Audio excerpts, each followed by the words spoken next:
Let me begin with something most people don't expect to hear. Financial freedom is not a math problem.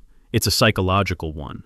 You can hand someone $1,000,000, and if their internal architecture is broken, that money will quietly disappear. Lottery winners prove this. Professional athletes prove this. Windfalls don't create freedom. They expose mindset. And unless your thinking changes, your results won't. So this isn't a video about stocks. It's about sovereignty. Part 1. The financial thermostat. Inside you, there is a setting, a default level of comfort, a number you believe you deserve. This is your financial thermostat. Some people are set to just enough. They earn more and immediately find a way to return to stress. A car repair, a bigger apartment, a new gadget.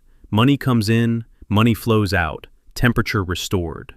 Then there's a different setting, the sovereignty thermostat. These individuals don't feel safe when they have money sitting idle. They feel uncomfortable when capital isn't working. Their stress doesn't come from lack of spending. It comes from lack of investing.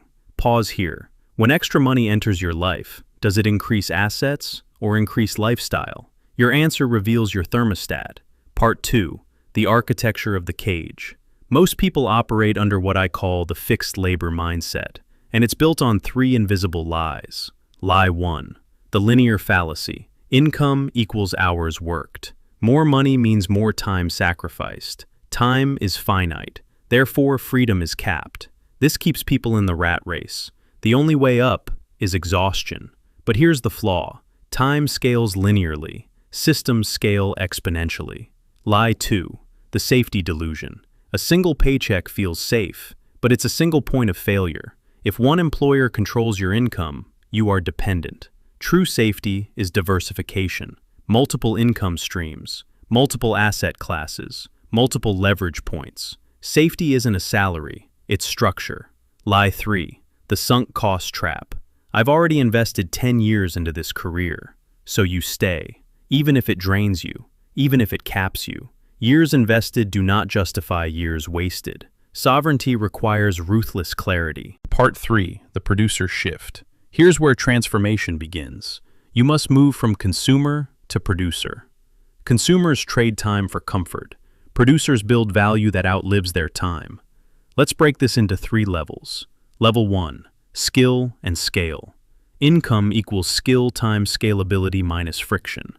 If your skill is common and unscalable, your income will struggle.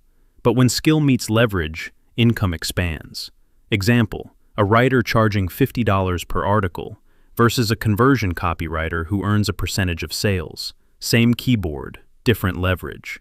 Ask yourself, is my current income tied to presence or to value created? Level 2, the gap and velocity. Wealth is not income. It is income minus lifestyle, multiplied by velocity. Let's make this real. Person A earns $100,000, spends $90,000. Gap equals $10,000. Person B earns $60,000, spends $40,000. Gap equals $20,000. Who gets free faster? The lower earner.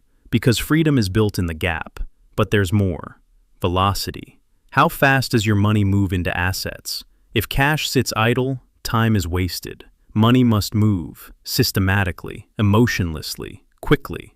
Level 3, the freedom equation.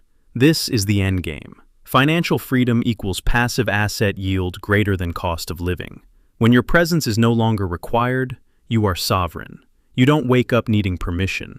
You wake up choosing direction. That is the shift. Part 4, the strategic roadmap.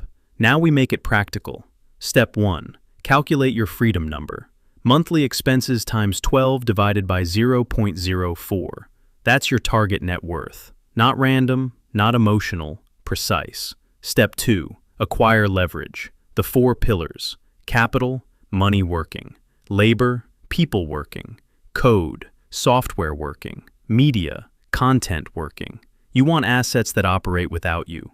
Step 3, inversion thinking. Instead of asking, how do I get rich? Ask, what would guarantee I stay poor?